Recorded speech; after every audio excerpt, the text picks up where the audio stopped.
There we go. What's up, everyone, and welcome back to Talktagon episode 7. We are back. I'm Brady. This is Max. I said last week we were going to be back again on Sunday. I lied. We're cursing it at this point. Yeah, it was my fault. I woke up on Sunday morning. I felt like shit. Oh my god, I felt so bad. I still don't feel the best, but I'm good enough to do this. But yeah, Brady's a warrior. But that's okay. Because we got some interesting stuff to talk about. Definitely. We have I'd say a solid card. Not the greatest of all time, but certainly not the worst. It was solid for what it was. Yeah, definitely. Some fun Not the highlights. best main event in terms of like my expectations. I was kind of expecting more from the main event, but I feel like the rest of the card, despite some cancellations, some late replacements, it ended up still being pretty good. Agreed, 100%. Prelims were solid. We had some decent finishes, but then didn't start off too hot though. Did not start off too hot. With the second fight, the first fight was great. We'll get into that right now. So here's our predictions here. We did great this week with predictions, by the way. I will say that, and I'll show you here. Coming off a terrible week. We did awful last week. I certainly did awful last week. Last week was shit for me. This week was way better. Me too, honestly. It was like neither of us were above 500 in our predictions last week. So it's like we were questioning everything. We're like, do we even know what we're talking about, dude? Do we even know these fighters? This week we brought it back. I took one out on the prelims, but that's okay. Jordan Santos versus Ozzy Diaz kicked us off. So round one started a bit slow. Santos picked it up at the end of one. But then round two, they just started throwing hands. Like, fuck it, we're gonna make this fun. They started throwing hands, back and forth. Diaz did a good job of pushing forward. Great jab, allowed himself to get countered when he landed though, which was a little interesting. But Diaz jab, man, it was on fire. Round three, much of the same. Santos was definitely tired by round three, but he marched forward like an absolute zombie, even while getting hit. Yeah, and this for basically the entire card. This was fight of the night until a little later, which we'll get into, but this was fight of the night for basically the entire card until the main card. This was awesome. This was a great fight to kick off the prelims.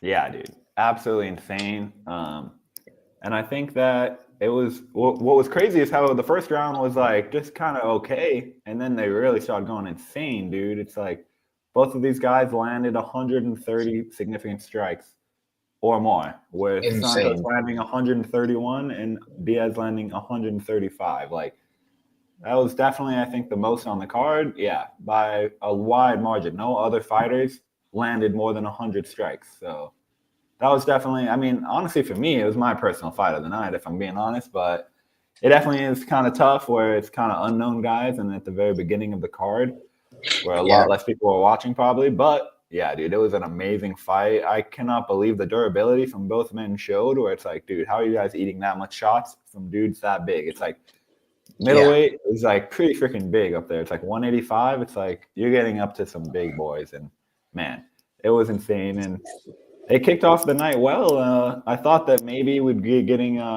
maybe this would be showing that this will be a great card. Lots of crazy fights throughout. I'd say it did a decent job living up to that up until the main event, but we'll get into that later. Yeah. But yeah, dude, Ozzy Diaz really needed this win because he was 0-1 in the UFC. He came in, lost his first fight, and he really needed to get back in the win column. Yeah, and like you said, this was certainly potentially fight of the night. I mean, this I'll say this now. It did not get fight of the night. It did not get the bonus. I was shocked that Dana White didn't give them anything because usually he says, "Oh, at the post-fight press conference, he'll say, I'll take care of these guys. I'll take care of whatever." He didn't say that. I was shocked because they deserve some sort of bonus. It was insane.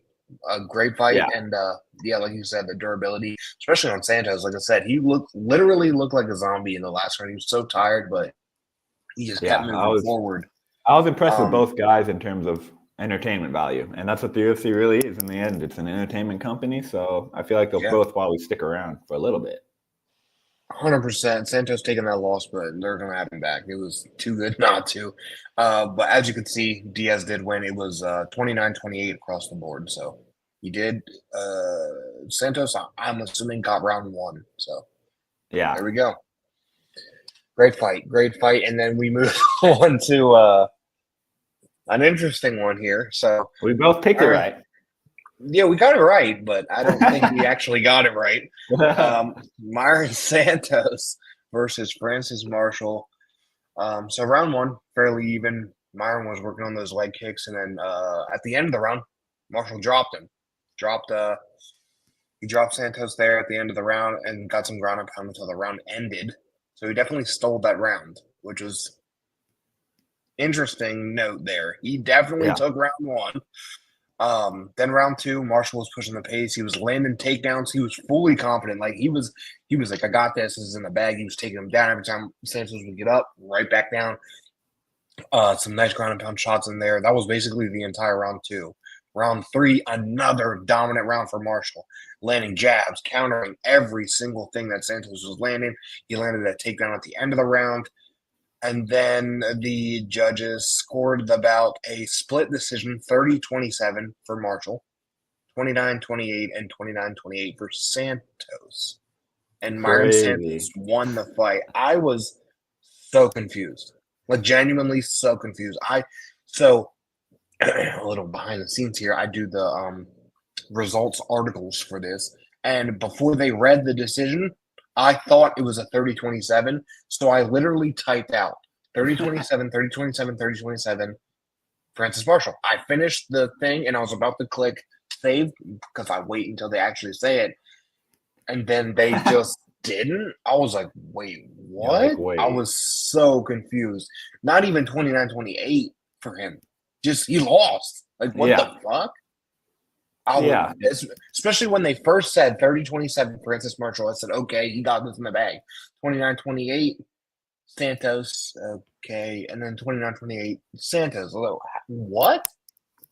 For real, dude. What? I thought maybe it'd be 29-28.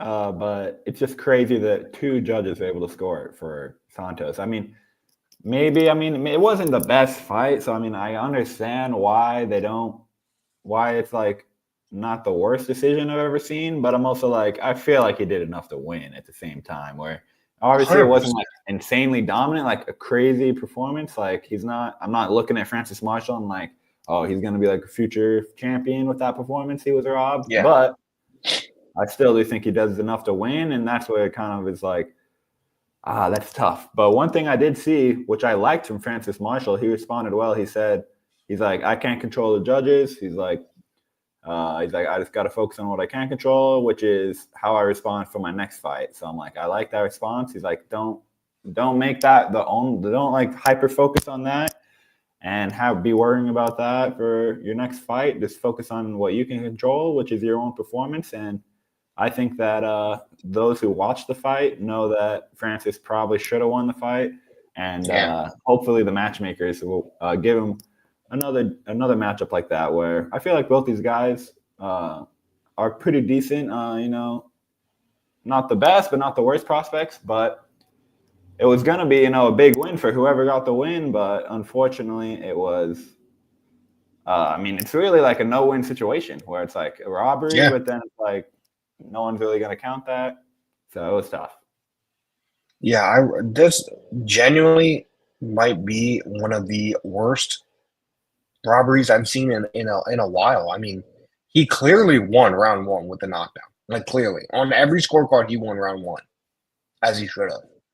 And then, yes, the fight was not the best, but also Myron Santos didn't do anything either. Like, he did nothing. Yeah. He did nothing.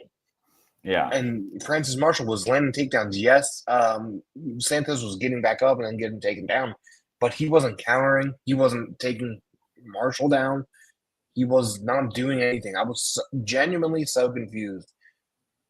I don't know. Something has to happen with his judges. I know people say it all the time. Something has to change. But genuinely, like, they screwed Francis Marshall out of winning pay, first of all. Yeah. If anyone else bet on him, which thank God I did not. But if anyone bet on him, they screwed them out of money. It's like Yeah. This is one crazy. thing I Like, don't get. It's like, give us a sport where it's like you make this much, win or lose. I'm like, I don't get it. How is it in the sport where the judging is this subjective? It's like, it's really subjective. It's like, that's the reason we get these decisions. It's like, oh, it's not, does this guy land more than this guy? Oh, it's who does more damage. And it's like, okay, it's kind of hard to assess damage when you're freaking watching from outside of the ring, where it's like, is this guy really hurt or not? You know? So I feel like it's just total BS where it's like, this guy just gets half of his pay now, but just because the judges made a bad decision. I'm like, the wrong, straight up the wrong decision. yeah, exactly. And it's like, why? It's like, come on, guys, just make it even. Show up, and it's like show up, and you're good to go. It's like no other sport has this shit. It's like imagine if Patrick Mahomes like, all right, sorry, bro, you get half of your money since you didn't win the Super Bowl. It's like what? Yeah, It's like, and this is why I know people have so much like issues with it and stuff, but open scoring would fix a little bit of this. I mean, because then Marshall would know, like, somehow you lost round 2, you need to win 3, yeah, and then you go for a finish. And same with Santos. I mean, they could say, hey, you lost from round 1, go for a finish, and maybe he would actually win. But I know people don't like open scoring, but it would help with the judges being this incompetent because this is insane. yeah, exactly. It's totally like it's just give and take with that, where it's like it's kind of annoying. Excuse me, where someone will start coasting if they're already winning, but I'm like, dude, if the guy thinks that he's winning and then doesn't And then he didn't. Yeah. yeah, it's like where it's like a guy thinks that he can just freaking coast to the victory because he should be able to because he's won the first 2 rounds, but then he actually lost enough rounds to lose the fight. It's just crazy. But And yeah, then, I like, feel like I know people say like, oh, let's say, for instance, Francis Marshall won round 1 and 2. Like, he won, and he's like, okay, I'm going to coast on 3rd.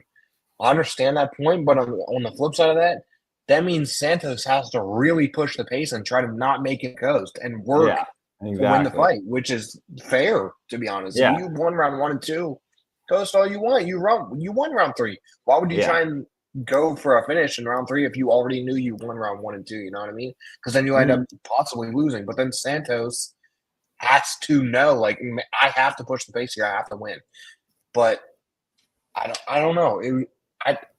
I'm genuinely just shocked that he lost. I couldn't believe it. I looked at the Yeah. TV and just stared at it like, what? Like, no way. And then no one asked Dana about it at the post press conference, which I was confused about. Like, how did no one say, like, the fuck is up with these judges? Like, we need something. Yeah, that was definitely the weirdest scoring of the fight of the whole night. I feel like definitely that's the one that stands out to me for the whole fight, where it's like, ooh, that was suspect. Yeah, there was a little interesting at the main event, but we'll get into it. But yeah, mixed reviews there. Yeah. I think some salty better. Yeah, 100%.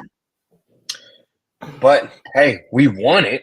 We won, so we'll take it. Well, Santos, me and Brady may have paid off the judges for you. Yeah, to make sure genuinely, we might have genuinely because someone paid them all. The only explanation. And hello, people who were joining on Twitter, because I see it just loaded. So hello.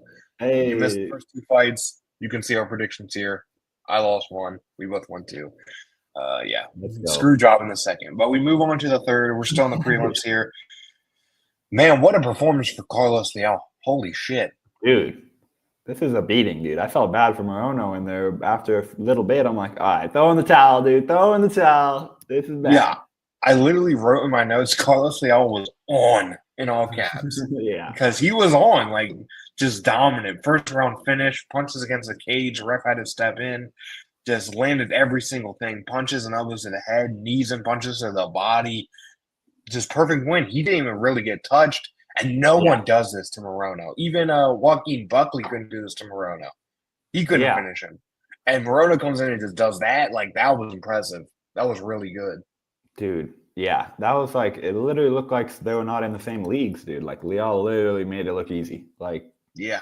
barely broke a sweat, dude. It's like almost he landed 79 strikes in 4 minutes. It's like, dude, almost 20 strikes a minute How getting much landed. did Morono land at all? Morono, yeah, let's see. Morono landed 40. I mean, and that's kind of generous. I feel 40. like Morono did do a good job of hanging in there for like as long as he could, honestly. But it's like, He hung in there for sure, but I don't think he landed yeah, 40.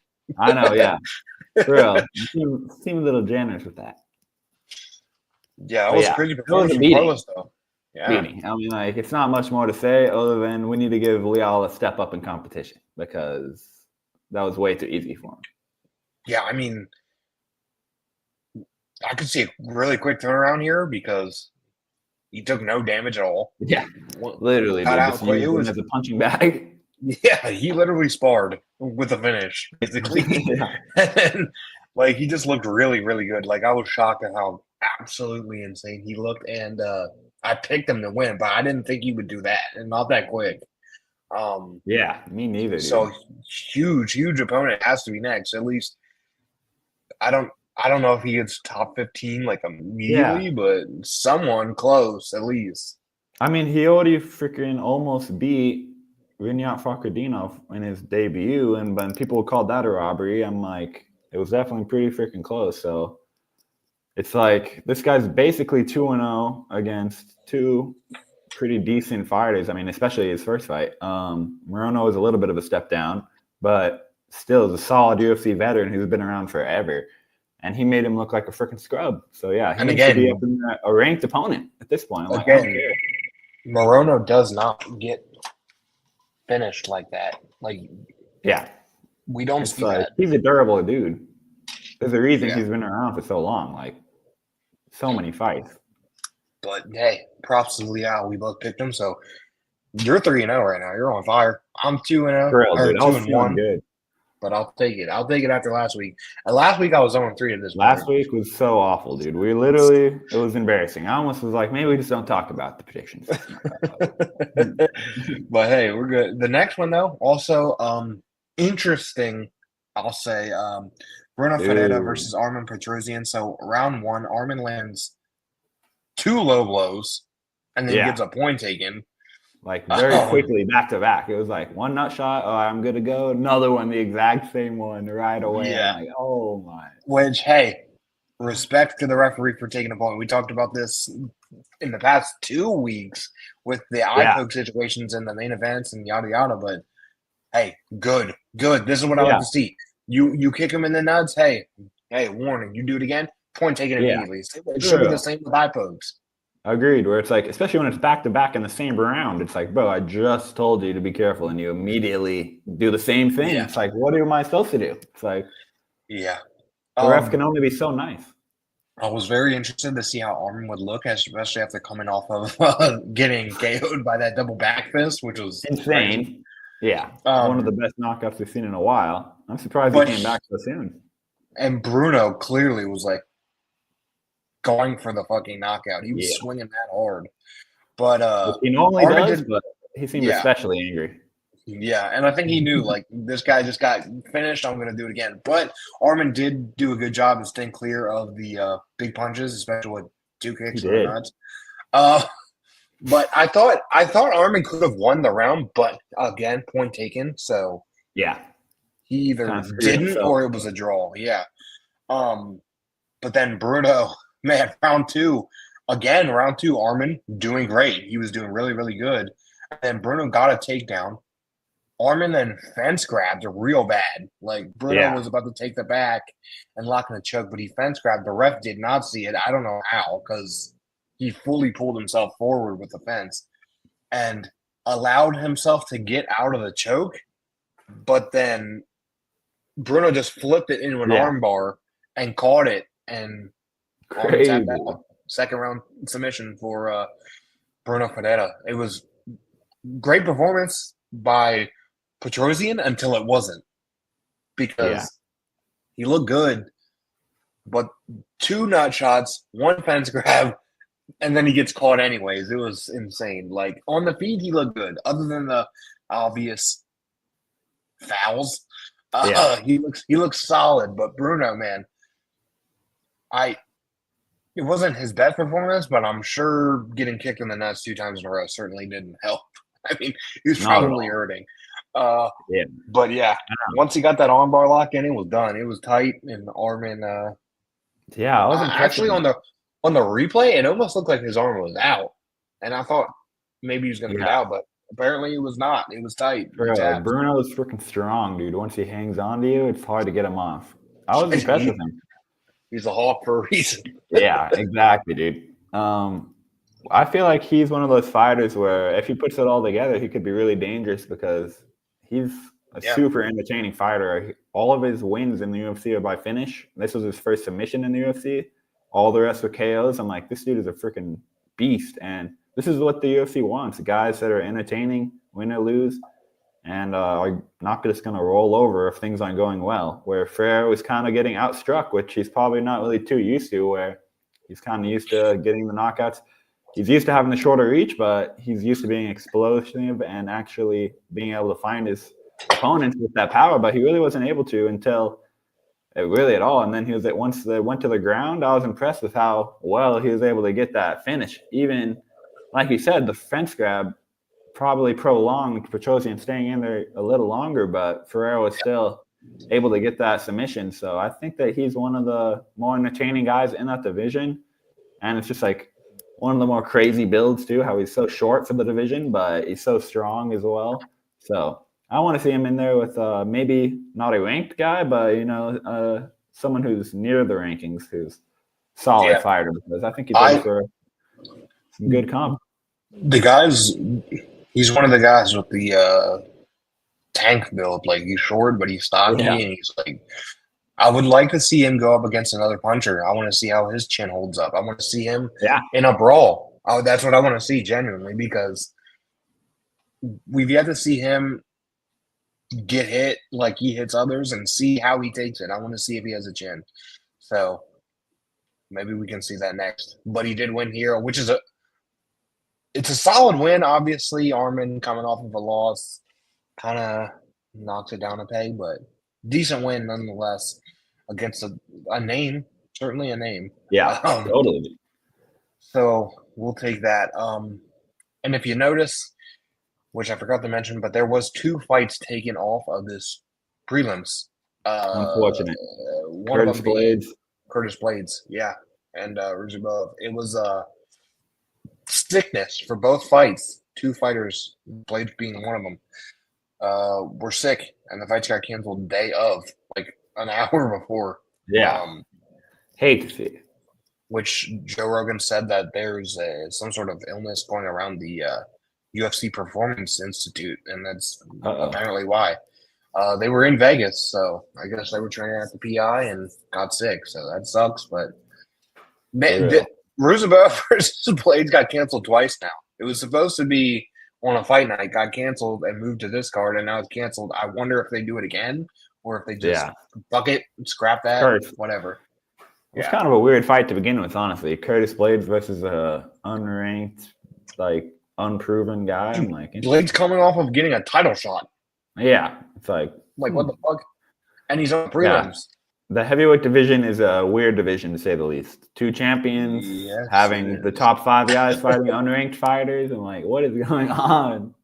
Yeah, it's weird. But that means we get a new prelim headliner, and that is Josh Fan versus Ray Teixeira. This was a fight. This was certainly a fight.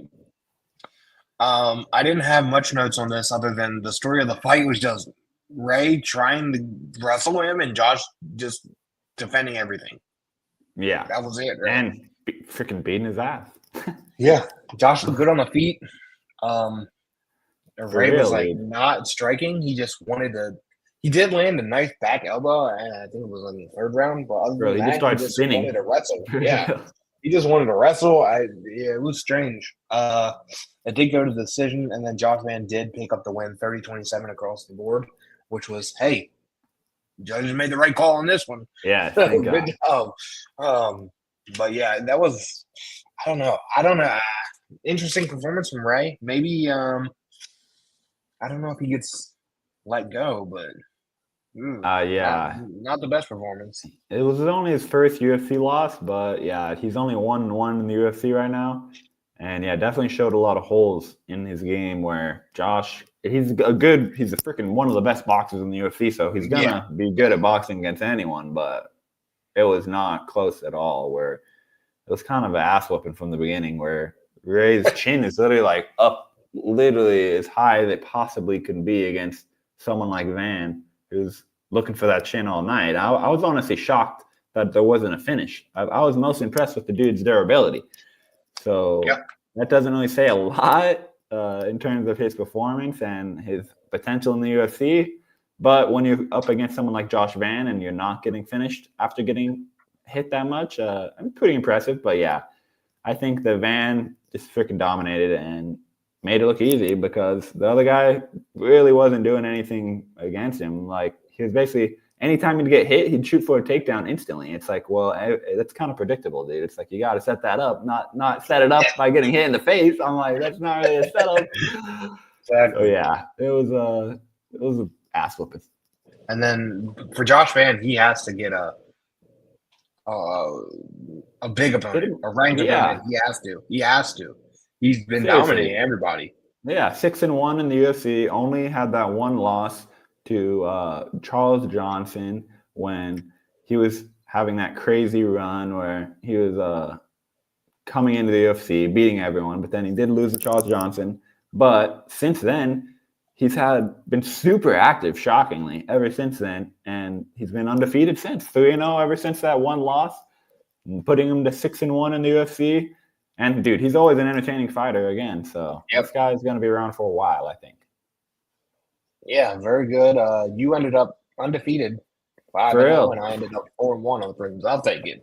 We'll What a take it. comeback, dude. We were having a rough one last time. And then So we we had to move prove on. ourselves. We move on to the main card, which was what a start. Yeah. Holy shit. Holy shit. So as you can see here, Another one we got right. bang, we have Mauricio Rufy versus Bobby King Green. And this, not much to talk about here because I just wrote on my notes, holy fuck. For real, dude. What the Rufy That was knocked insane. Bobby Green out face first with a wheel kick in round one. Like, knocked him out cold. Like, face first, Crazy. landed flat, boom, out, didn't know where he was. Nose busted open. Bad. Rufy Bad, looked bro. really good. Those guys are so good. And a lot of people were giving him the compliments of looking like Prime McGregor in there with his movement and how he was Yeah. his fight stance and just the punches, in and out movement, the wheel kicks. He looked really, really good. Like, Dude, I the fighting say it all the nerds, time. dude. They know what the Yeah, hell they're doing, fighting bro. nerds. Fighting nerds they're way too fucking good. It's For not real. fair. We just saw Silva not too long ago get the walk off KO. He gets a walk off wheel kick KO. For real. Prates is And whooping ass. process Brahalio this whooping ass. next week, I think, or 2 weeks, and then is it 2 weeks, 3 weeks, whatever the next pay per view is. I think it might Process, be 2. Process, and Silva are both on UFC 314 because Yeah. Yeah. made a quick turnaround against. Bryce Mitchell. Yeah, just crazy fight, but yeah, these fighting nerds are something else. Dude. It's unreal. It's insane. He knocked him out flat and then just stood over him like a superhero. I was like, holy shit, this is epic. Like, that For was real. insane. I think it was like the fourth wheel kick KO in UFC history. And Dude. yeah, crazy. Couldn't be much cleaner. I was literally No. insane, dude. Like, I feel like this dude has major, like champion potential. I mean, he's 3-0 in the UFC. Okay, not that many fights, but some solid competition. Jamie Malarkey, UFC veteran, tough fighter. Not the best fighter, but UFC veteran, tough fighter. James Yontop. People are pretty excited about this dude, and he loses to Rufy. And then King Green. We've seen this dude obviously have some losses. That Jalen Turner one is crazy. That was a bad one. He came back though, beat Jim Miller at UFC 300. I was like, yo, okay, so he can still beat guys who don't have power. That's what he needs to be fighting, guys with no power. But he showed, dude. It's like if he's in there with someone who can hit hard, it might be a rough night, dude. Because holy shit, he nearly got decapitated by Rufy. Yeah, he did. Literally, dude. I was almost too good to be true. Like, I was literally like, bro, did that really just sleep him? When he threw it, I'm like, oh my God. And then you see him slumped and like literally sleeping. I'm like, oh my God.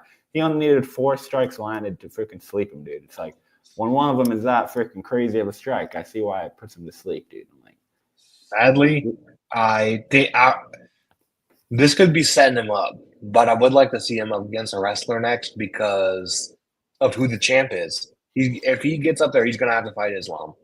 yeah, And that's I a want good to see point. how his grappling, how his wrestling is because he's going to need it in that one. So Yeah, we'll see. definitely. But as far as striking goes, he got it. He got it. Brutal. Yeah, dude. Insane. One of the most insane KOs I've ever seen. Like, for sure.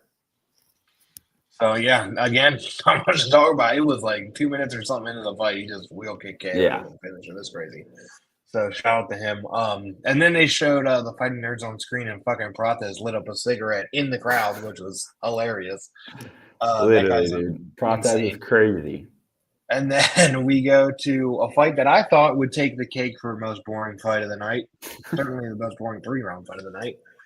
Amanda Lemos versus Yasmin Lucindo. This fight was boring. Oh my. Round 1, Lemos gets some takedowns and ground and pound punches. Nice elbow. She cut Yasmin's eye. Round 2, much of the same. Yasmin went 0-8 in significant strikes in the first 2 rounds, which was bro. This is possible. Awful fight, bro. Round 3, Yasmin gets a takedown early, but then searches for a submission. Lemos got up, took her down, and then rode it out. It was 29-28 across the board. Lemos won round 1, 2 clearly, and then lost the third just because she kind of stepped off the gas there. But it was so boring. This fight was so boring. I don't even want to talk about it. Boring as hell. This For real, bro. Awful, dude. When there's less than 20 strikes landed in the entire fight from either fighter combined, it's Lemos landed 12 strikes and Lucindo landed 4, bro. I'm like, come on, bro.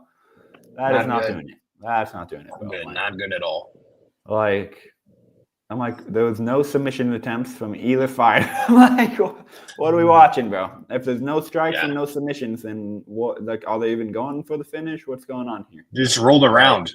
Yeah, I'm like, that was awful. Lemos showed that she was a much stronger fighter and was able to just control the fight, do whatever she wanted, really. To get 0 significant strikes in the first 2 rounds is insane. Not even one. You didn't even land one good jab. Like, what the fuck are you doing? Even a leg kick. It's like anything. Yeah.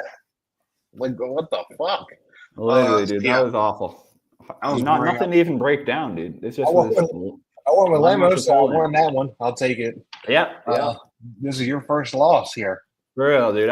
Lucindo sold, but I put a little bit too much faith in her, I think. A little bit too much faith.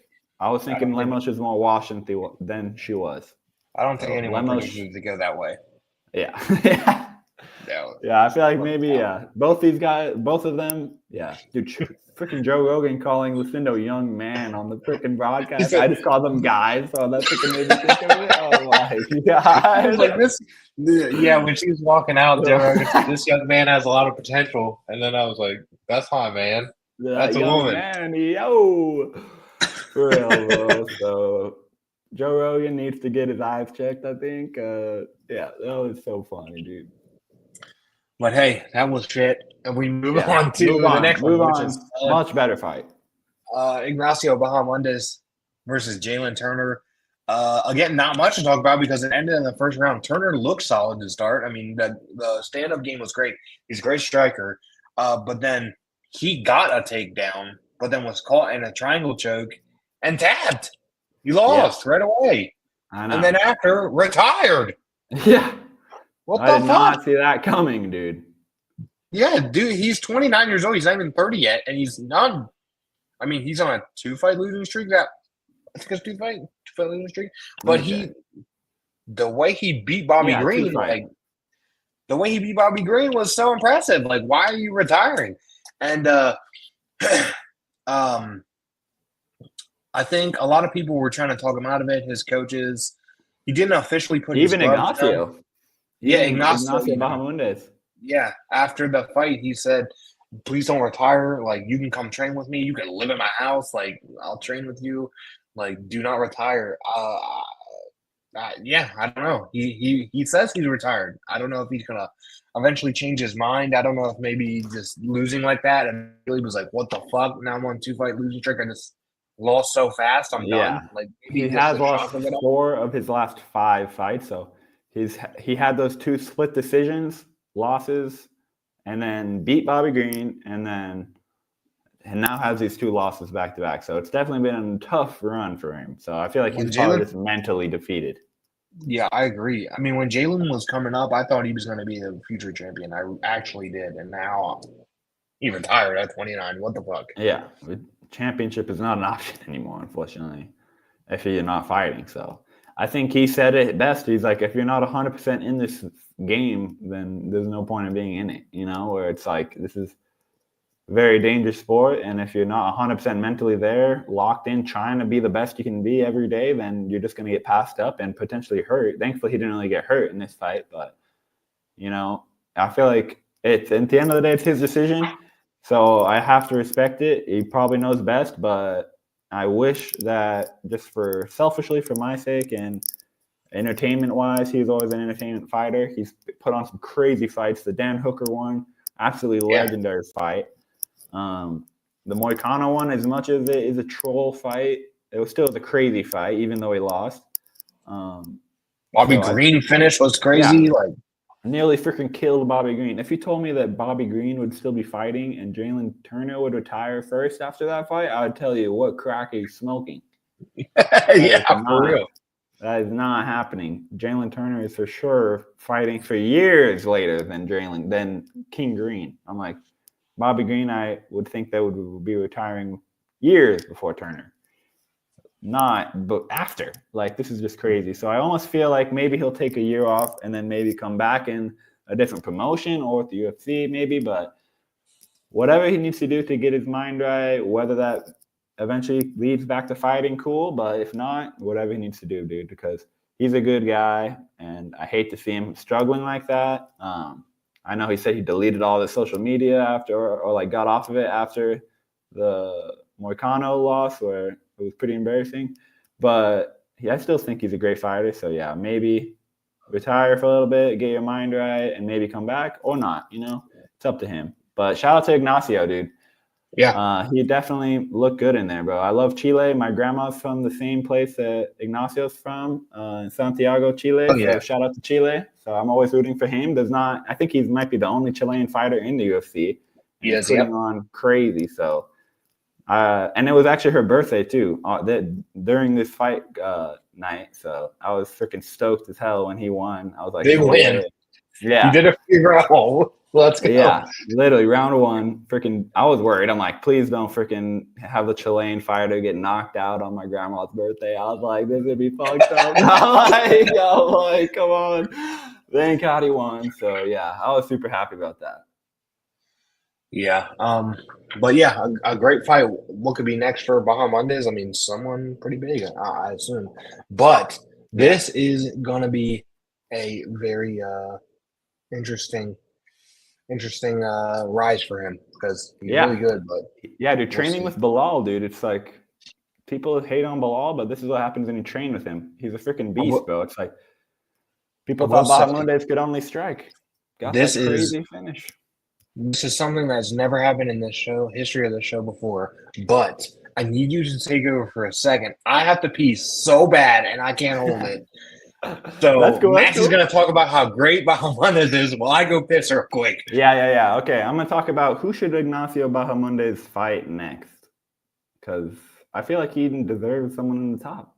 Because Ignacio, coming off of that insane win, I think Jalen Turner might have not have been fully in it, but I feel like Ignacio could fight a lot of these fighters. Let's see, we got Grant Dawson ahead of him in the rankings.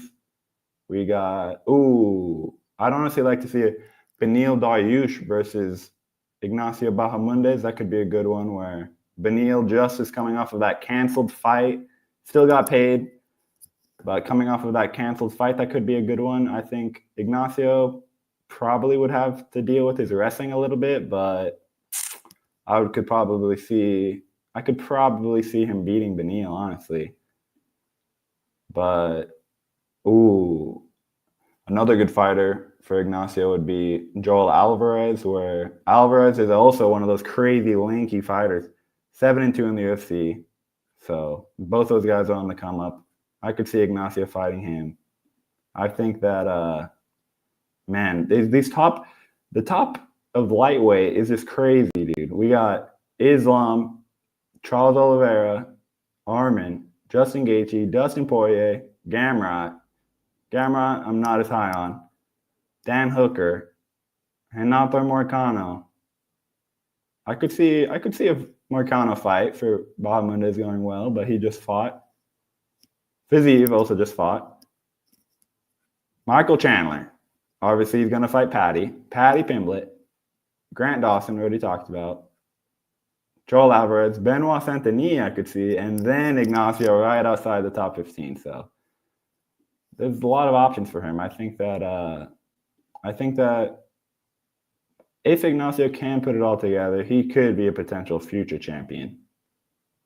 Because there's a lot of old fighters in lightweight where they're obviously holding their own right now, but they are not getting any younger. Like I said, Charles, pretty old. Justin, pretty old. Still holding his own. Dustin, about to retire. Hooker, probably going to retire here in the next 4 or 5 years. I mean, maybe sooner. He has been looking good lately, but he's not getting any younger. So, yeah, man. I think that Moicano, chances of him becoming a champion, probably not the highest. But I want to see what happens. All right, let's see. Hey, we back. Hey, wait, you're muted, Brady. Okay, I'm back. Who did you say he should fight? I don't know, bro. It was tough. I was kind of saying, I'm like, let's see. We could do Beneil or we could do someone unranked. This would be a crazy one. Joel Alvarez is also going crazy right now. Super lanky. But I kind of want to see Beneil. Did he call out Beneil or did someone else call out Beneil? Was it him? I feel like he might have. I can't remember who called him out. Because I feel like Ignacio is the type of dude to not call anyone out. Someone called him out for a fight night main event, but now I can't remember who did it. Yeah, wait a minute. Let me look it up. Might have been him, but now I can't remember. Was it Roofy. Oh, Roofy called him out. There we go. Dude. Yeah, that might be fucked up for Beneil, dude. Yeah. I'll take it. Dude, Roofy versus Bahamundes. Yeah. They both have had the spinning wheel kicks, bro. I would like to see that, to be honest. But it's a little too soon. Yeah, I was going to say, would UFC do it? Because it basically kills a prospect. Yeah, exactly. So probably not. But I'll take Roofy versus Beneil. I'll take Ignacio versus Beneil. Beneil needs an opponent. I mean, I thought he was going to fight. I was talking about how all these old fighters are in the lightweight division, bro, but they keep beating everyone, bro. I'm like, God damn, bro. I'm like, Charles still up top, Justin still up top, Hooker's still up top, Dustin still up top. Yeah, and did you see, this is a little bit off topic, but not really, but Beneil Dariush noted that he's heard Dustin Poirier's last opponent's Max Holloway. Ooh, that'd be good. He said that it's going to be Max and Dustin for his retirement fight. That's what Beneil said he heard, but he doesn't know if it's 100% official. So that would be honestly a good one, especially for a retirement fight where.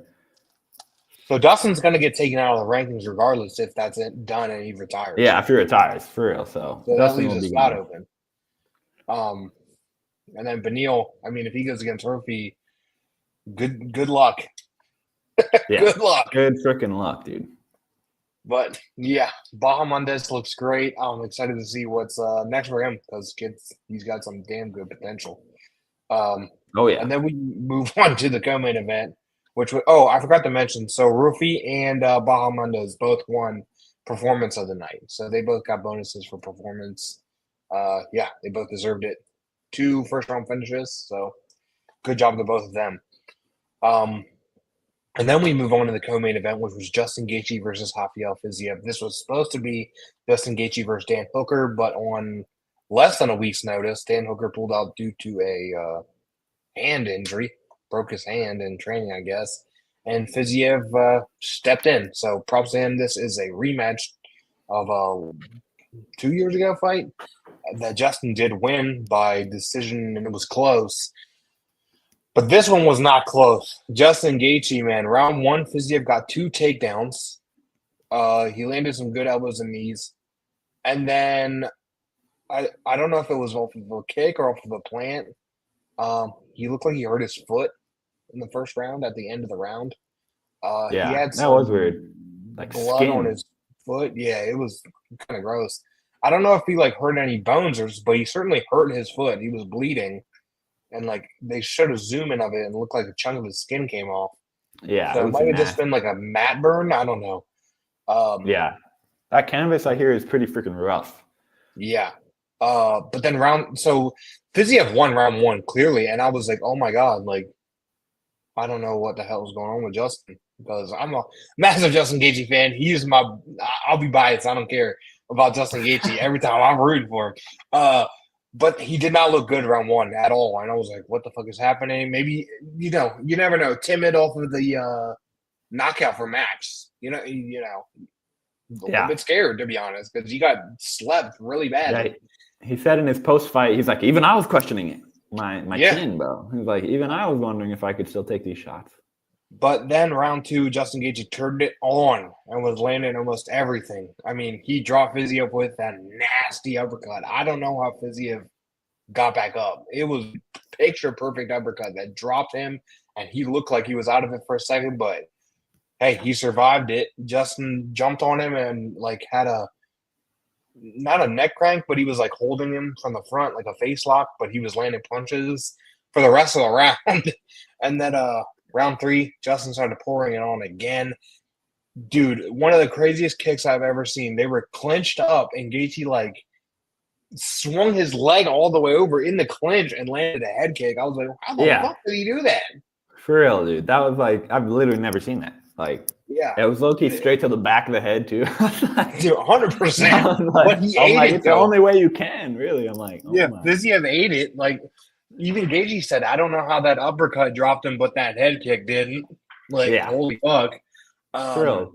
Fiziev was showing some crazy durability in this fight because Gaethje was on after that first round. They were clinching up, and Fiziev was landing some nice body shots, but you could see he was a little bit tired, which I definitely don't blame him. I mean, coming in on a couple days notice, flying across the country in order to hop into this fight. Yeah, against not surprised that Justin Gaethje is a little weaker, but yeah, exactly. But he still held on, and they all went into they went to a judge's decision where Justin Gaethje won it 29-20 and this night. So this won the bonus for fight night. Great fight. Built different. This guy's crazy. He said after the fight that Fiziev's game plan took him off guard. I don't know specifically what he saw that took him off guard, but he said in the first round he did.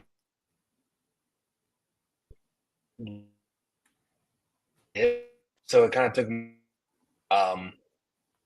I don't know what his game plan was, but off guard. Yeah. And that's tough to do against Gaethje, who's seen it all, really. It's he only fights the best of the best. 100%. But Gaethje did win. And he says he would like a title shot next, but he knows it's probably not going to happen, but he does want it. He's in a weird position, too. Yeah. He's third. He's ranked third, but he's definitely not next. But I don't know what you do with him because he fought else. Yeah, it's tough with Gaethje's fought for the title a few times. Unfortunately, hasn't won it yet. But then he's so clearly in that top 5 where But he's never fought Islam, which is interesting too. Yeah, for real. So I mean, throwing a new challenge because it's like when we saw him fight Khabib, it was like a long time ago. Plus, I feel like Islam is definitely a different challenge to Khabib, where Khabib was definitely more wrestling heavy, and Islam can really do it all. But maybe he gets enticed to a striking war with Gaethje, and that could be bad because Gaethje has some power. Yeah, 100%. And we saw what happened with Dustin. If Justin landed on Islam like Dustin did, wouldn't be too hot. That was insane. Yeah. So yeah, I'm excited for Gaethje's next fight. I'm curious who it will be. I know that he said it wouldn't be Poirier, even though that would be a firefight. But yeah, I don't think it should be Poirier. So yeah, it's tough for him. I mean, just give him a title shot. Screw it. I saw that Dana was like, he's ranked number 3 in the division, so his chances of getting a title are not bad. You know, he's like are pretty good. Honestly, and Justin keeps saying he only has like 1 or 2 or 3 more fights left. So just fucking give him the title. I'm assuming if he got a title fight and he lost, he'd retire too. So just give him a title fight. Just do it. There's nothing else to do. Yeah. Fuck. I know they're Petrosian. Sayukian hurt his back. Yeah. They're thinking about doing fucking. Why am I blanking on him? He just featherweight champ just gave it up. Ilya Taporia versus Islam. I know he's a rumored fight, but just don't do that. Maybe have him fight Gaethje first. Yeah, fuck it, do that. Well, Ilya's over here teasing that he's gonna fight McGregor. I know. Yeah, he's like, you won't believe this. Yeah, I don't know if that's gonna actually happen. I don't think because we know McGregor believe it. No. But yeah, good job, Gaethje. And then we move. That was definitely the last fun fight of the night because what the fuck happened in this one, I don't know. Main event: Alex Pineda versus Magomed Ankalaev. And if you did not see the fight and you're looking at this prediction card here, and you're like, "What the fuck?" Yep, me too. Real. So round 1 was more of a kickboxing, like feeling out process. They really just, back and forth a little bit. Magomed tried for a takedown but failed. Alex tore up the lead leg of Ankalaev and probably took round 1 there. We then move on to round 2 where Ankalaev started to turn it on, landed some big shots with one towards the end that rocked Alex up against the cage. He hurt him bad. Oh my God, dude. I was scared. And then round 3, Magomed really pressuring, landing some nice shots. Alex was landing some kicks and stuff and takedowns, but he was not letting his hands go. I don't know what was up with him, but he was not. Yeah, not at all. Round 4, Magomed pressure and wrestling Alex against the cage.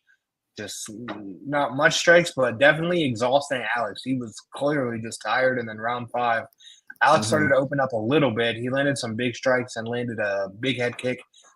He stuffed more takedowns, but apparently that wasn't enough. We went to the judges' decision where they said 48-47 2 times and 49-46. Your winner and new light heavyweight champion, Magomed Ankalaev. So, a couple things here. 1, I'll just ask you a question off the bat. A lot of the people called this a robbery. Do you believe this was a robbery? Hell no. It's like, bro, you can't get outstruck and out-controlled and also get wobbled and then win the fight. It's like he never hurt Ankalaev once. And Ankalaev nearly had it out of there. Some people had it 3-2 for Ankalaev or for Alex. Other people had it 4-1 for Ankalaev or 3-2 for Ankalaev. So Alex, in my scorecard, it was 3-2 Ankalaev. I thought Alex won round 1. Yeah. And then I thought he won round 5 because Ankalaev didn't do anything in round 5. Yeah. I guess round 3 was the one that was really controversial because Alex was landing some leg kicks and stuffing takedowns, but Magomed was also landing with the punches. Like I said, Alex didn't throw his hands, and I was so confused by that because we see him knock out everybody, and he was just not letting his hands go. After the fight, Alex was like, in speaking Portuguese, but he was like, a little sassy. Like, this fucking guy just held one from holding me against the cage and da-da-da. If that's the way to win, they're going to win.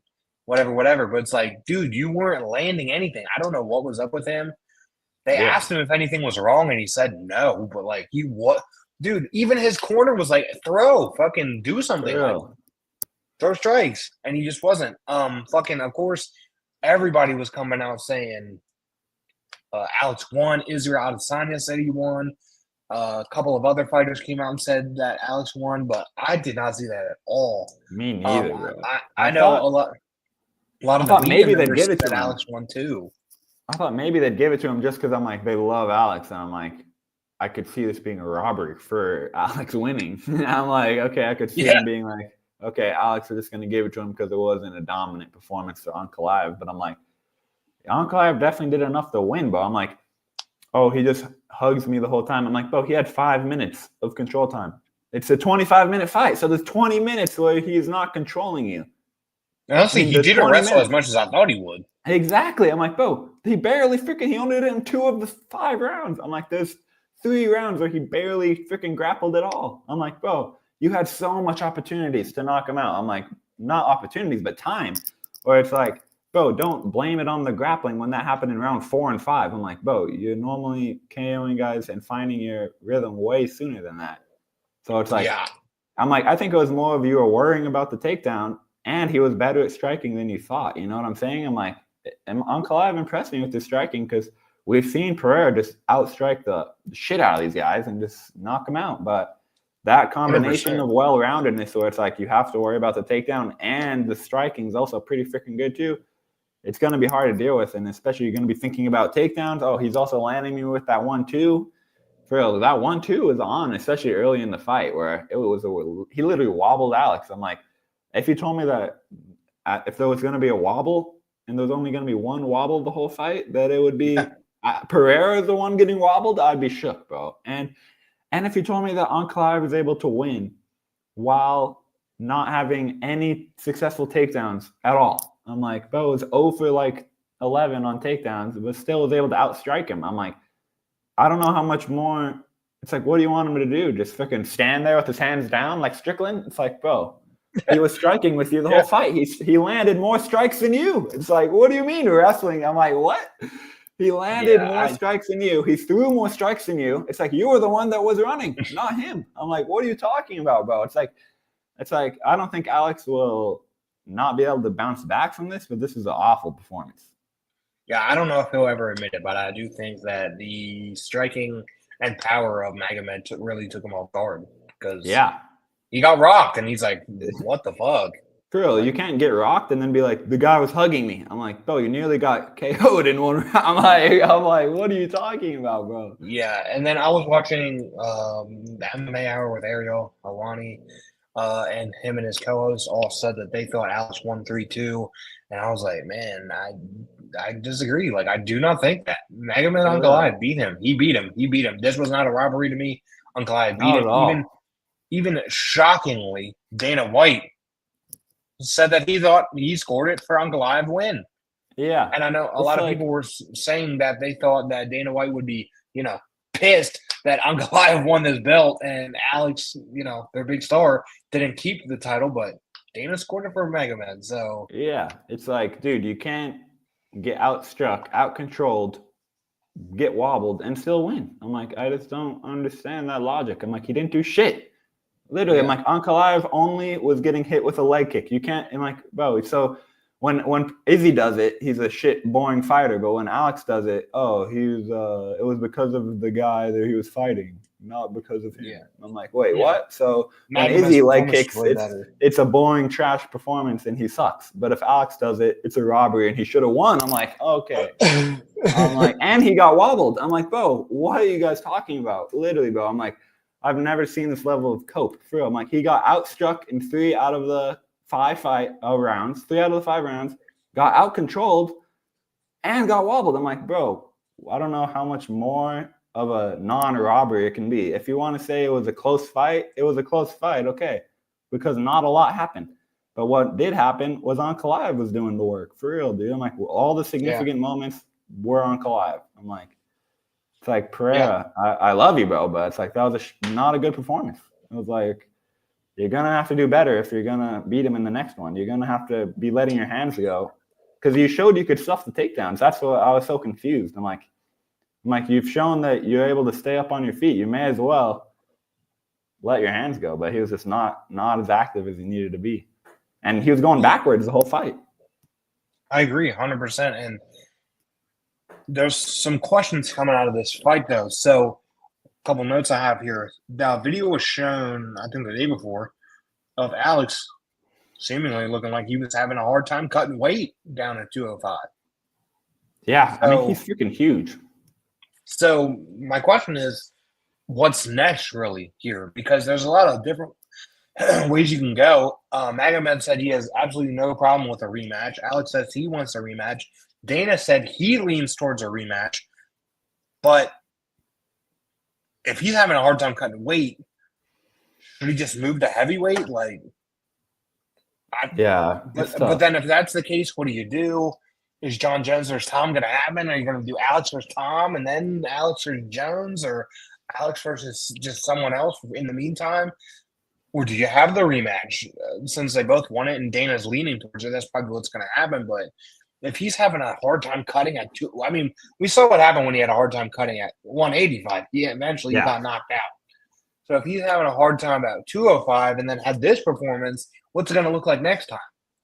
Mm-hmm. Because then if he loses that Magomed again, and maybe if he even gets finished by Magomed next time, that'd be then what's it look like going up to heavyweight? Then it's like, well, he certainly doesn't deserve a title fight immediately then. Yeah, I agree. I think the best thing to do is probably just run it back. I think that Alex has shown in his career he knows how to make adjustments in second fights and rematches. And I think he'll probably be able to make an adjustment, especially considering that it really wasn't a good performance from him, where I think he could have done a lot more. And I think 100%. That Magomed, I think that he'll be a lot more aware of Magomed's striking now, and then he'll be able to properly plan it. I feel like he was probably too worried about his probably main focus was just not getting taken down, and he successfully didn't get taken down, but then he was so focused on that, he ended up barely striking at all and ended up costing him the fight. So, yeah, I think that with some minor tweaks, he can get this win. So I think that they'll probably run it back. Knowing Alex, comes from a kickboxing background, so he doesn't care about losses. Like, he fights so often, like, it's honestly insane how active he is. So maybe take a little break, but I feel like knowing Alex, he'll probably be back in there pretty soon. And I just want to see him run it back, honestly.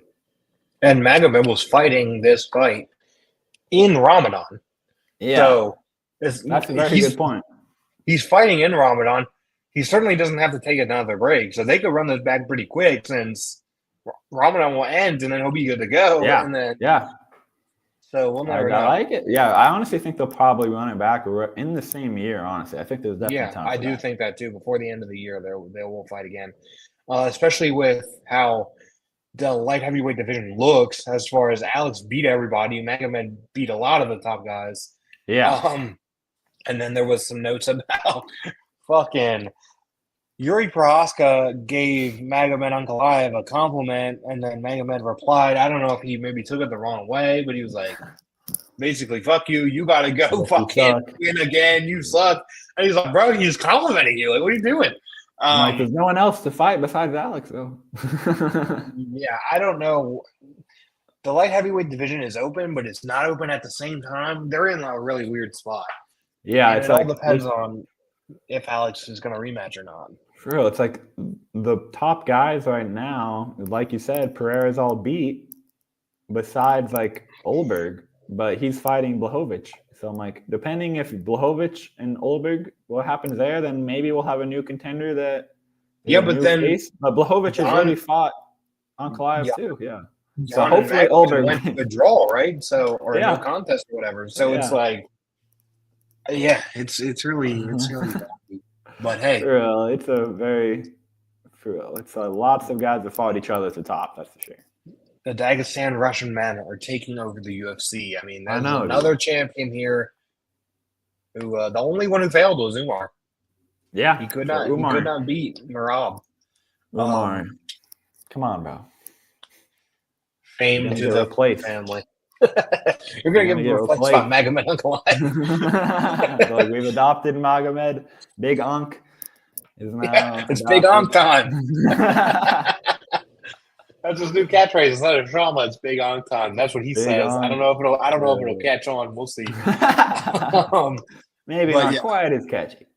Overall, solid card. Again, the two fights on the main card, the women's fight and the main event, were not as great as you would have hoped. And then the one prelim fight with Santos was an absolute robbery, and was shockingly how that turned out. Otherwise, great fights and finishes. I think the standouts here were probably Carlos Leal, Mauricio Rufy, and Justin Gaethje and Ignacio Bahamondes. They were probably the four guys who really stood out here. Gaethje, always tough. Always tough. Bahamondes, crazy triangle finish. We had Ferreira also with the submission finish there. Carlos Leal looked really good. And then, of course, definitely knockout of the night with Mauricio Rufy. Just insane. Yeah, and not a bad day for predictions. Let's freaking go. I went 7-3. You went 8-2. So not bad. You are ahead of me by a decent amount now. 53, 26-1, and I'm 46, 33-1. But hey, we still have. We're both solid, bro. We're freaking solid. And it's like, bro, who would have thought Pereira would be the one? Would be one of the losses. Bro. Not me. That was my lock. I didn't bet anything this week, but if I would have bet, I don't know. I would have threw Pereira in that parlay. Yeah. But this is why we love MMA. You never know what's going to happen. One day, someone will be unstoppable, and next, they'll be not even the champion. But we are back again next week. I'm not saying Sunday anymore. I have no idea. It's going to be Sunday or Monday. Sometime after the fight. But we have fight night in the Apex, boo. But Marvin Vettori versus Roman Dolidze 2. Mr. Backwards Shorts is back. Marvin Vettori is back in the main event. This Mr. Self-diagnosed himself. Yeah, Mr. Autism is here. He said it. He said it himself. He said it himself. It kicks off at 7 p.m. Eastern Standard Time on ESPN Plus. Marvin Vettori, Roman Dolidze in the main event, middleweight bout, number 8 versus number 11. So probably not a title fight next, but getting up there, you never know. We then have Chidi Njokuani versus Eliseo Zaleski dos Santos in the co-main event. We then also have Sewu Choi versus Kevin Vazquez. We have Alexander Hernandez is back against Kurt Holloway. We have Damon Blackshear against Cody Gibson. Su Young Yu versus AJ Cunningham, and then a prelims kickoff at 4 p.m. Heavyweight bout headlines it. Waldo Cortez Acosta versus Ryan Spann. That's going to be fun. Someone's going to sleep. Spann, get back in the win column, Spann. Yes, please. Stephanie Luciano versus Sam Hughes. We then have Yard Nurgozadeh. I think I said that. I don't fucking know. Versus Brendan Romero. Carlos Ferreira versus Josias Musasas. Daniel Perez versus Andre Lima. Ooh. Josanne Nunez versus Priscilla Conchero. Evan Elder versus Markel Medeiros. We then have a women's flyweight kicking us off with whatever the fuck her name is. Yanesi Dubin versus Carly Judas. Just Judites. Why the fuck you say it? Too many crazy names here. We gotta fix this. But yeah, should be. You have the pronunciation underneath. For real, that would help. It should be a decent card. I mean, it doesn't look the best on paper, but hey, I'm excited to see Marvin back because it feels like forever since we've seen Marvin Vettori. And the guy is tough, if anything. Certainly tough. Definitely, that's definitely a screaming Apex card for sure. 100%. This is Apex all around. I mean, people are going to complain. People are going to say this is another Apex card, boo. But nobody. If this was in an arena, I think the attendance would be low. So makes sense. It is a prelim fight. But For real, also definitely. wanted to know quick, I wanted to get your thoughts on a little bit of news that Mark Shapiro, I believe his name is, the head of TKO and does some stuff, Yeah, said about more Apex cards coming instead of arena shows. I know. I'm After like, Dana bro. said he wanted more arena shows and not Apex. Now we're reverting because it saves money, which I understand, but we like fans in attendance. It's way better. Yeah, I'm like, there's a reason why McGregor was the biggest star, bro. They took him around the world, press conferences, media. Yep. I'm like, bro, people become fans of people. Yes, online as well. Obviously, you don't have to go to an event to be a fan of somebody, but it is a great way of showcasing people to literally making memories where it's like, dude, they'll remember this for the rest of their entire lives, seeing these fights. Yeah. So it's like, bro, making it where, oh, let's limit this to only like however many, 200 people show up at the Apex. I don't know how much fans they allow in, but not much. I'm like, why would you not want to have more eyeballs in front of your product? I just don't understand. I'm like, it should, cost money, but it should also make money if you're selling tickets. It's not like you're losing money when you go to these shows. You just actually have to make sure it's a good enough card to actually sell. But that's the problem. They're like, I prefer putting on these shit cards that nobody even wants to watch unless you're a hardcore fan. So let's just throw them in the Apex because we won't be able to charge $300 a ticket for nosebleed tickets. You know what I'm saying? They're just freaking getting a little bit lackadaisical, a little bit comfortable at the top if they really want to make the Apex just a normal thing that is not just for fucking. I liked it when it was for Dana White's Contender Series and the fucking Tough. That's what it was made for. I prefer when that was all it was for. Not the and that big makes league. sense to do, but not Imagine if the NBA was like, it saves us money to just have the games at the practice facility and we'll just put it on TV. Yeah. COVID ruined Nobody UFC. would ever say that. Literally, bro. This is COVID's fault. Yeah, for real, bro. They think they can just get away with doing the most lazy shit possible, dude. I'm like, I understand why this is not in front of a crowd, like you said. It probably wouldn't sell the most tickets, but I'm like, bro, then put on a better card. There's plenty of good fighters in the UFC. Yeah, that, and also, like, it's okay if there's one or two Apex cards, but adding more is just insane. Yeah, adding more. For real. I'm like, we already have too much as it is. Exactly. For real. And then we have fucking I know they're doing some sort of construction and adding more to it. I don't know what's going on over there, but hopefully, I don't know. Well, hopefully it can actually look like an arena. More people, yeah, not just a warehouse. For real, I'm like, it literally looks like an empty warehouse that they just put a few bleachers in. I'm like, bro, this is not an arena at all. I'm like, it's just not. But then we also had some interesting notes that I also wanted to get your thoughts on before we leave here. So, TKO boxing. I know you're a big boxing guy. Yep. UFC, TKO, Dana White. They're getting into the boxing game. So, or Tuesday, I think it was, Dana White, Turkey Al-Sheikh, and Nick Khan, Nick Khan is under the TKO umbrella too, but he's on the WWE side.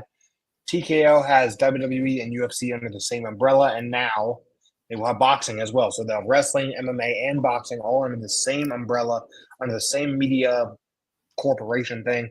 So Dana from UFC, Nick Khan from WWE, and then Turkey, who's doing his thing in Saudi with boxing, is now joining them. And I have some notes because Dana mentioned a couple notes following the press conference. Of course, he got a lot of questions for it. So a couple notes from that. He says that, of course, the fight game's hard, and he believes that Turkey found that out quickly. So Dana revealed that he'll be the one managing and running the business for TKO Boxing, while Turkey's more, I guess, the money guy, which makes sense, I guess. He says that Turkey is excited to announce things quickly and have one-of-one type events, such as the Sphere, and he's having that New York show where it's going to be like in Times the Square. fucking Times Square. Yeah, I guess it's That's gonna outside. be I don't crazy. fucking know. Hopefully, don't rain. Yeah, I was thinking the same exact thing. But Dana says that he wants to pump the brakes on that and work everything out. But he speaks about how he believes the sport of boxing is broken and he's looking to fix it and build it back up from the ground, similar to what he did when he first purchased the UFC. He complimented USA Network's Tuesday night fights from back in the day, having the best up and coming fighters in each having the best up and coming fighters fight each other before becoming pay per view stars, and that's what he envisions with this league. He also noted that he hopes it does not have to share a stage with the likes of Oscar De La Hoya, which is pretty funny. They don't like each other at all. Had to throw that in there. Canelo Alvarez provided some support for the TKO boxing, which Dana was happy about. Says it's good to have stars of face of boxing. Good to have the stars and faces of boxing complement TKO boxing. He liked that. In regards to the inside, he says that they will have a meeting on Wednesday regarding the boxing side of things to start building the infrastructure and hiring staff. I think he noted that it's going to be like a little bit of a smaller staff. He did note that they're looking to figure out where fights would air. They're currently shopping around for media rights right now. And then once they get into the weeds, he said he wants to matchmake boxing like he matchmakes the UFC and trying to make the best fights from the first fight of the card to the last fight of the card and make the best fight the best all throughout the card. And when asked if they're sticking with the name TKO Boxing, he said he hopes to, but they put a pin in it right now. He said he likes the name, but kind of made it seem like maybe others do not. And then lastly, he asked if we could see big weekends with boxing, UFC, and WWE all together. And he said yes. Power Slap on Thursday, possibly UFC and Power Slap Thursday, possibly UFC and boxing on Saturday, and then WWE on Sunday, which I thought was really interesting that you put UFC and boxing on the same day. Yeah, that's kind of weird. Interesting note there. But yeah, that was about it from the press conference. But yeah, they did announce the TKO boxing. I know a lot of people are mixed reviews about it, but what do you think? I mean, I think overall, if he's actually able to live up to what he's saying of, making the best fight the best in boxing, then I think it's definitely a good thing because boxing does have a bit of an issue, especially in those undercard fights where it'll be like this guy's minus 10,000 to win. It's basically a guarantee to win. Yeah. And then it's like, it's not even worth watching half the fights because it's just some dude destroying this other plumber. You know what I'm saying? And he did note on Tuesday, I think, that they're going to have like one belt per division and kind of make it like UFC. Yeah. Which I'm I interested don't to see mind. how that will work. I'm like, that's kind of going to mean that they're going to have to like get rid of the WBC and other belts. You know what I'm saying? I'm like, I don't think they're just going to be like, we're just going to stop giving our belt out. But I am interested to see how that works. I think that it is going to be tough because the MMA, when Dana was building up the UFC, was still relatively newer and less, well established in boxing, where we've seen crazy boxing matches, massive fights all the way back in like 1900s, like literally 1900, like and late 1800s too. And so it's a little bit more established in the modern times, especially before the UFC. Now that the UFC is established, I'm interested to see that. Are they going to be able to take that credibility that they've already built with MMA and be like, all right, we'll borrow some of that credibility we've built from MMA and transfer it over to boxing, and maybe that will help them able to like already have accountability rather than starting at ground zero, competing against all these other promotions, because all these other promotions have been around for a while. It's like Eddie Hearn's dad was the promoter. It's like Frank Warren's about 100. Aram's about 100. It's like all these guys have been around for so long. It's like boxing is just kind of a mess where it's like it's such a global sport and has been around for so long in so many areas that everyone has their own organizing bodies, blah, blah, blah. There's a million different belts.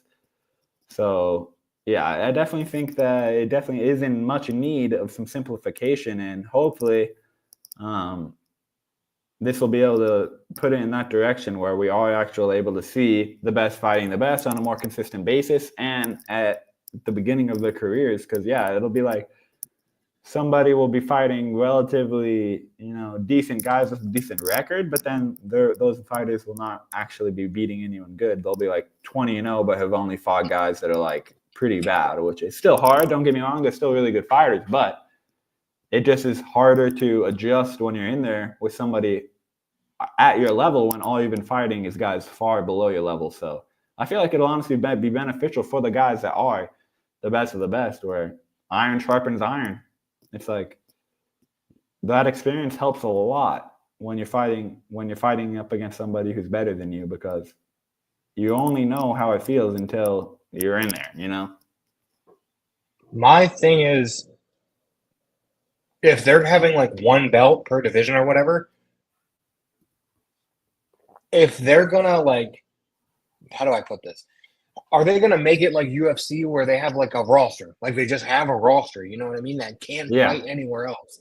Like they just have their own boxing roster with one belt per division, and it's like how the UFC is. I wonder if it's gonna be like that because they talk about having one belt per division, but then it's like with boxing, obviously as we can see, there's multiple people with different belts and WBC and WBA and they're fighting on this guy's thing or this guy's thing, da da da. So are they going to have their own? Like, are they going to have to sign individual boxers to individual contracts for them to just be under? You're under TKO boxing and you can't fight anywhere else. You have to fight for us because if that's the case, yeah, it might be interesting. I guess I'm not sure. Yeah. I don't know how it's going to work. I know. I'm definitely a little bit hesitant to say it's going to fix boxing because it's not like we have the Matchroom belt. It's not like we have the Golden Boy belt. It's like the promotions don't really have their own belts, like in the UFC, where this is a UFC champion. It's not, this is the Matchroom champion. This is the WBC or WBA or IBF, WBO, all the sanctioning bodies for boxing. So I'm like, I kind of am wondering how that is going to work. I'm definitely not an expert in terms of all of the intricacies behind the politics of boxing and all the different sanctioning boxing bodies. But it's like, is it going to be TKO belt, or are they going to get sponsored by one of those belt companies and be like, this is now our belt just for us or whatever. It's like very weird, very complicated. There's a reason why boxing is so freaking hard to follow and so confusing because of these bullshit politics where it's like this guy's a champion, but this is actually the junior lower silver belt. The real champion is this guy. Actually, this guy's a champion. Very confusing. Very hard to keep up for people that are not 100% paying attention like every day, So I think that it's definitely an interesting development, and I hope that it works. But I'm definitely a bit hesitant to see it. I'm definitely hesitant to see like a UFC sort figure rise in boxing, but I mean, I definitely don't think it'd be bad. And the fact that they have Turkey behind it definitely increases the chances just because money talks, and he has a whole lot of it. I think that for me personally, I'm used to, I watch MMA, I watch wrestling. I'm into boxing, but because of the way that MMA and wrestling are, boxing confuses the shit out of me because I'm so used to here's the promotion, here's that promotion's belts, here's a different promotion, here's that promotion's belts. They don't mix, they don't cross. We don't see UFC fighters taking the UFC belt and going to Bellator and vice versa. Yeah. We don't see, in wrestling terms, we don't see WWE wrestlers having their titles and going to AEW and fighting for their titles. Exactly. We don't see that at all. It's split. It's one thing. So in my brain, I think, hey, maybe if TKO Boxing is going to have their own separate titles with their own separate roster and their own separate brand, maybe that could be good and cool. But at the same time, the lineage and history behind the WBA, WBO titles, maybe there's some boxers that want those belts and they're not going to sign contracts because maybe they don't have the opportunity to get the WBA title, so they're like, well, I want that one because it has history. But Yeah, on the flip exactly. side of that, maybe there's some younger boxers that are like, hey, if I can fucking sign a contract and get in and get my name known, then I'm gonna do it, Yeah. because as much as what you want to say about Dana White, he's proved that he's a good promoter, and you know He can match make fights. he can match make fights, and he'll get you known, like Conor McGregor, John Jones, Ronda Rousey. Like, he's made these people stars, Pereira. and you have the opportunity to get behind Dana and have him push you. And there you go. Like, Yeah. so yeah, I'm it's super interesting. interested. But then they noted about the first fight, the first event is going to be a huge one, and kind of gave a date that's close to Crawford versus Alvarez. So is that going to be the first fight under TKO boxing? Yeah. Because in I that know, right? case, It's so confusing. I don't know. yeah, if that's the case, that just throws everything off. Because then Then it's like, they have they're really titles. not messing around. Yeah. But they have titles, so are they going to? I know. I don't know. It's so It's confusing. weird. It's way too much titles. Yeah, I don't even know. It's almost like, maybe just make their own title. I don't even know. Yeah, It's definitely a who lot of knows? time will tell, I think, with this, if this is a good idea or not. It's hard. It's so much up in the air right now. Yeah, it should be interesting. I am looking forward to hearing more about it because Yeah, me too. I want to learn. I want their first fights, I want to see how this looks. Yeah, I want, because another thing that Dana White has in let's say Dana White has advantage of over boxing is production. Definitely. I think boxing production is shit, to be honest with you. It takes so long, dude. It takes too long. The arenas, they have like the lighting, the way the graphics are, everything like that. Just all the behind the scenes, like video packages, shit like that. Like, UFC does it way better. Definitely. So to implement that into boxing from Dana White and the UFC's perspective, like, look what they did with the Sphere. You don't see shit like that in boxing. So to then see that in boxing behind Dana White potentially could be cool. So I do like that aspect of it, because, man, Dana has complained like multiple times, like you said, about how fucking long boxing takes. Yeah. There's 5 fights on the card and the show's like 7 hours. How's that possible? Like, holy shit. He said he's like, they'll have a 30-minute fight and then a 1-hour podcast in between every fight. For real, it's true, though. Literally.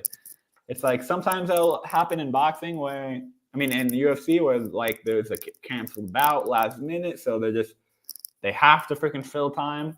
But it rarely happens where you have to sit for like an hour of watching nothing. Literally, sometimes in boxing, they'll literally just have a video of the ring and nothing else. It's just an empty ring and then not even talking.